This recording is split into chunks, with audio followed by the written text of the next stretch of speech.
Hello दोस्तों, कैसे हैं आप सब। उम्मीद करता हूं कि आप सब अच्छे होंगे। एक बार फिर से स्वागत है मेरे यूट्यूब चैनल MS एजुकेशन @23 में।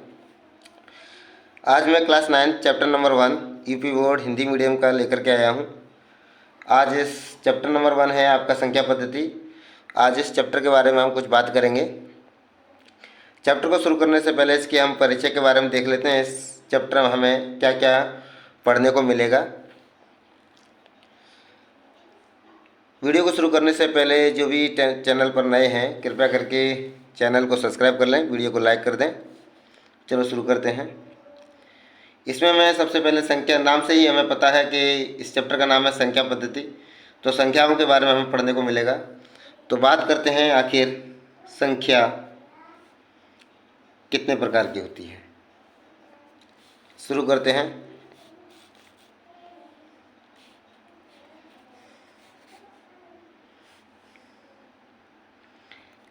संख्या संख्या कितने प्रकार की होती है। संख्या हमारी दो प्रकार की होती है। पहली होती है वास्तविक संख्या,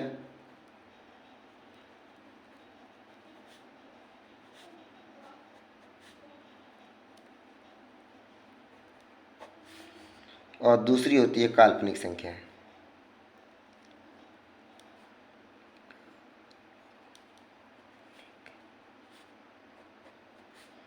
काल्पनिक संख्याएं।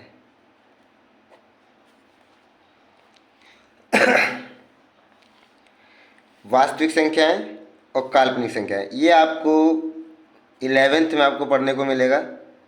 ये आपको 11th में आपको पढ़ने, क्लास 11th में आप इसको पढ़ पाएंगे।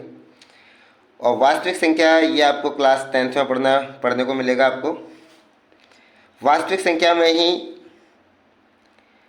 हमारी संख्या जो आती है,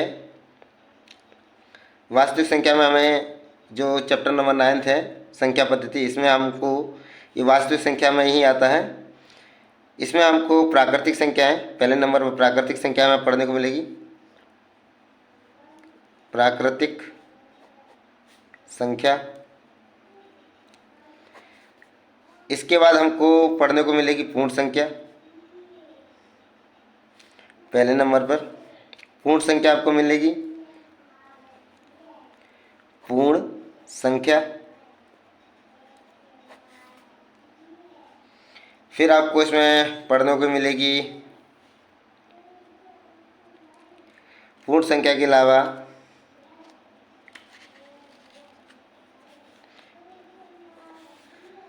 तीसरे नंबर पर मिलेगी आपको पूर्णांक। पूर्णांक आपको पढ़ने को मिलेगा, पूर्णांक क्या होते हैं। फिर इसमें आपको पढ़ने को मिलेगा परिमेय संख्या।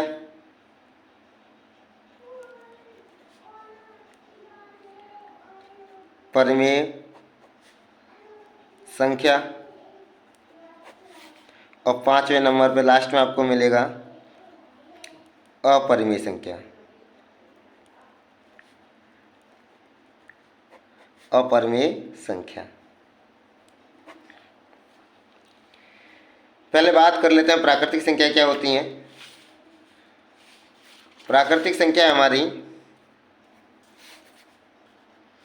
बात कर लेते हैं प्राकृतिक संख्या क्या होती हैं। प्राकृतिक संख्या, प्राकृतिक संख्या को इंग्लिश में नेचुरल नंबर बोलते हैं। Natural number. इसको कैपिटल N से डिनोट करते हैं, यानी कि कैपिटल N से इसको लिखते हैं। इसका सिंबल है ये। और ये जो संख्या होती हैं ये काउंटिंग होती हैं, एक प्रकार से गिनती। 1 2 3 4 5 6 7 8 9 10 11 12 13 14, ये ऐसे ही चलती जाएंगी। ये अनंत तक चलती हैं, इनका कोई एंड नहीं है। ज़िंदगी ख़त्म हो जाएगी लेकिन ये संख्या कभी ख़त्म नहीं होंगी। ठीक है। इसके बाद हम बात करते हैं पूर्णांक। सॉरी, पूर्ण संख्या। पूर्ण संख्या के बारे में हम बात कर लेते हैं। पूर्ण संख्या, इसको इंग्लिश में होल नंबर बोलते हैं, WHOLE, होल नंबर। इसको कैपिटल डब्ल्यू से डिनोट करते हैं, यानी कि इसको दर्शाते हैं डब्ल्यू से। इसमें इसका सिंपल सा है, जीरो, ये और जितनी भी प्राकृतिक संख्या मैंने लिखी हैं वो सब इसके बाद 1, 0, 1, 2, 3, 4, 5, 6, 7, ये ऐसे ही चलती जाएंगी, ये भी काउंटलेस। लेकिन फ़र्क सिर्फ इतना है, इसमें ये जीरो इसमें ऐड कर दिया गया है, इसीलिए ये पूर्ण संख्या है। ठीक है, अब आ जाते हैं पूर्णांक। पूर्णांक के बारे में बात कर लेते हैं। पूर्णांक क्या होते हैं? पूर्णांक, आपने संख्या रेखा आपने देखी ही होगी कि जीरो, ये संख्या रेखा हम बनाते हैं, ये हमने ये संख्या रेखा मान लीजिए, ये संख्या रेखा हमारी है,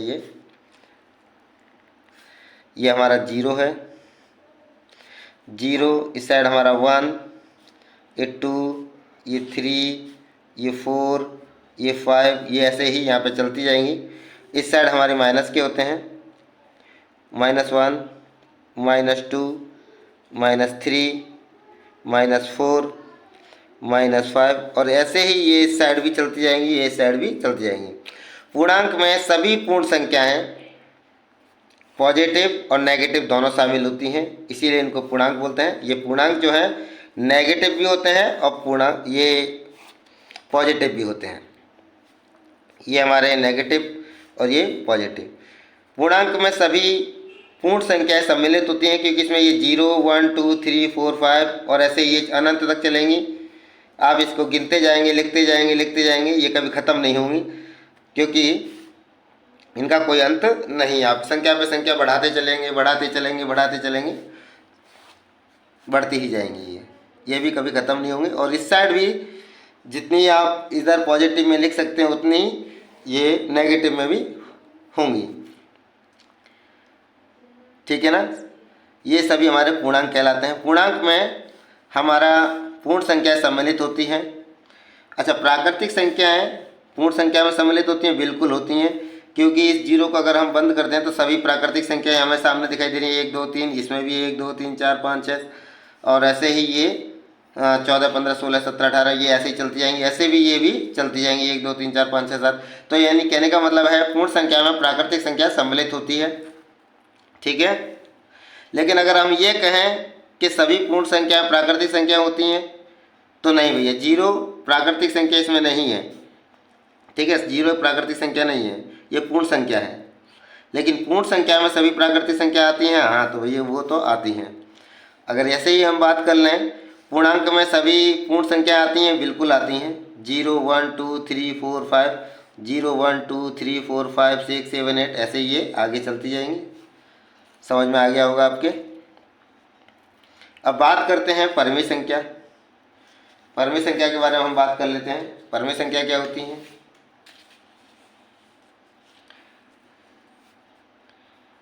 परिमेय संख्या, ये इम्पोर्टेंट है, ये ज़रा इसको आप ध्यान से समझना। परिमेय संख्या ऐसी संख्या जिसको हम परिमेय संख्या ऐसी संख्या जिसको हम P/Q के रूप में लिख सकते हो। P कोई पूर्णांक और Q कोई पूर्णांक होना चाहिए, ये भी पूर्णांक होना चाहिए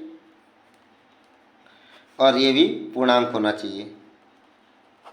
ठीक है, और Q नॉट इक्वल टू 0, यानी कि Q की जगह पे 0 नहीं आना चाहिए।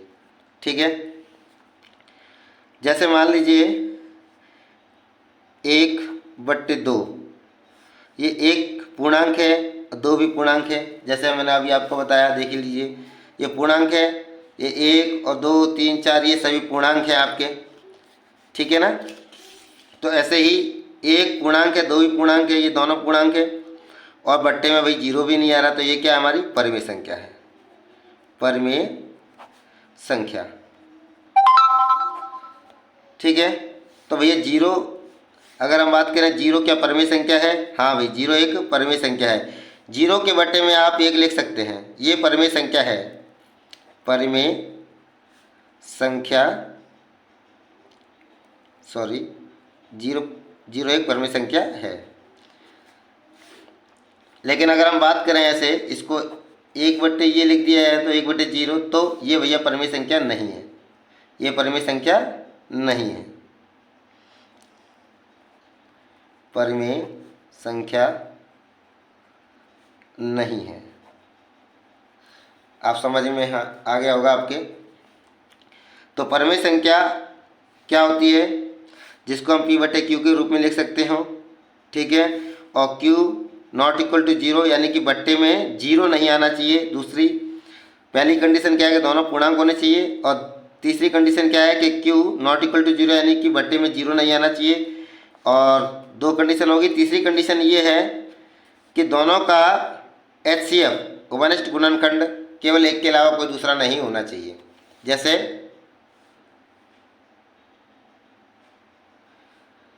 जैसे अगर हम बात करें 1/2, इनका गुणनखंड क्या आएगा, HCF क्या आएगा इसका। अगर हम बात करें हम इसका HCF, तो इसका HCF केवल एक आएगा। तो दोनों परिमेय संख्याओं का जो है HCF एक आना चाहिए। जैसे मान लीजिए अगर हम बात करें 2/4, तो ये परिमेय संख्या, इसको हम परिमेय संख्या नहीं कह सकते, ये तो भाई भिन्न है। क्योंकि अगर हम इसको सरल करेंगे तो 2 एकम 2, 2 दूनी 4, तो वही आ गया 1/2। तो ये परिमेय संख्या जरूर है, इसको हम परिमेय संख्या बोल सकते हैं। समझ में आ गया होगा आपके। यानी कि कहने का मतलब ये है, दोनों का जो है उभयनिष्ठ गुणनखंड जो है एक के अलावा कोई दूसरा नहीं होना चाहिए। जैसे 3/5, तो इसका भी गुणनखंड क्या है, इसका जो HCF आएगा वो भी एक आएगा। क्या आएगा, एक। तो ये परिमेय संख्या है। समझ में आ गया। चलिए, परिमेय संख्या आपको समझ में आ ही गया होगा। अब आप परिमेय संख्या के बारे में बात कर लेते हैं। अपरिमेय संख्या,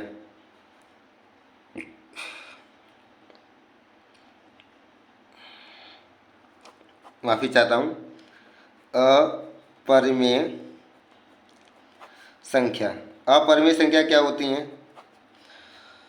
अपरिमेय संख्या है वो सभी संख्याएं जो अभाज्य संख्या है। कैसी है, अभाज्य संख्या। अभाज्य संख्याएं, अभाज्य संख्या, पहले हम बात कर लेते हैं अभाज्य संख्या क्या होती है। परिमेय संख्या को समझाने से पहले अभाज्य संख्या। अभाज्य संख्या क्या होती हैं, जो स्वयं के अलावा किसी से नहीं घटते हैं। जैसे दो किसी से नहीं घटेगा, केवल 2 के अलावा। 3 में भी किसी का भाग नहीं जाएगा, केवल 3 के अलावा। 2 में भी किसी का भाग नहीं जाएगा, केवल 2 के अलावा। 5 में भी किसी का भाग नहीं जाएगा, केवल 5 के अलावा। 7 में भी किसी का भाग नहीं जाएगा। ऐसे ही 11 में किसी का सब भाग नहीं जाएगा। ऐसे ही 13, 17, 19, ये सभी जो हैं अभाज्य संख्या कहलाती हैं। 19 हो गया, और आपका 23 हो गया,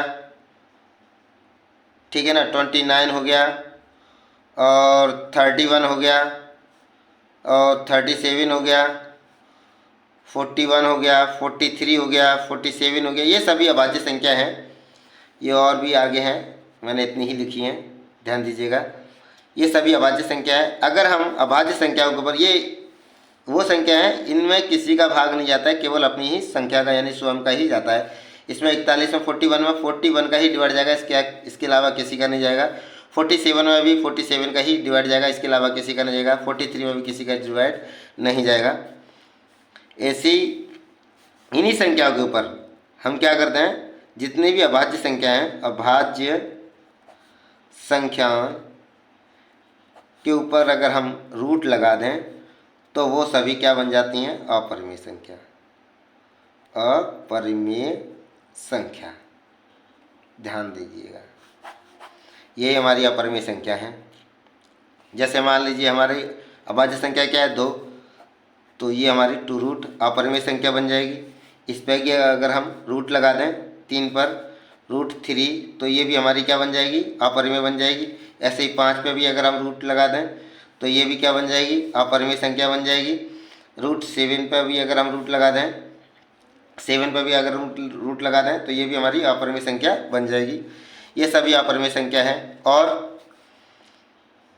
अपरिमेय संख्या कौन सी है? जैसे मान लीजिए 0.1001, फिर 001, फिर 00001, अगर ऐसे ही ये 1 ये ऐसे ही चलती रहेंगी तो ये भी अपरिमेय संख्या है। ठीक है, 7.710001, 0001, 00001, ये भी अपरिमेय संख्या, ऐसे ही अपरिमेय संख्या लिखी जाती हैं। 0.2001, 0001,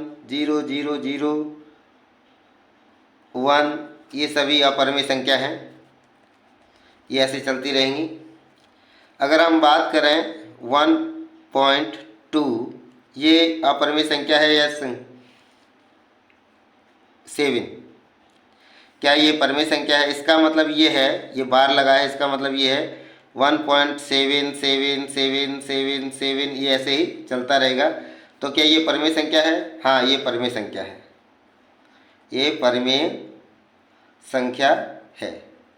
ये परिमेय संख्या क्यों है? ये भाई इसकी हर पॉइंट के बाद जितनी जो संख्या है वो इसकी पुनरावृत्ति हो रही है, यानी बार बार ये संख्या आ रही है। अगर ये बार बार आ रही है तो समझ लीजिए ये परिमेय संख्या है। जैसे 1.333333, तो ये भी अब परिमेय संख्या है। क्या ये परिमेय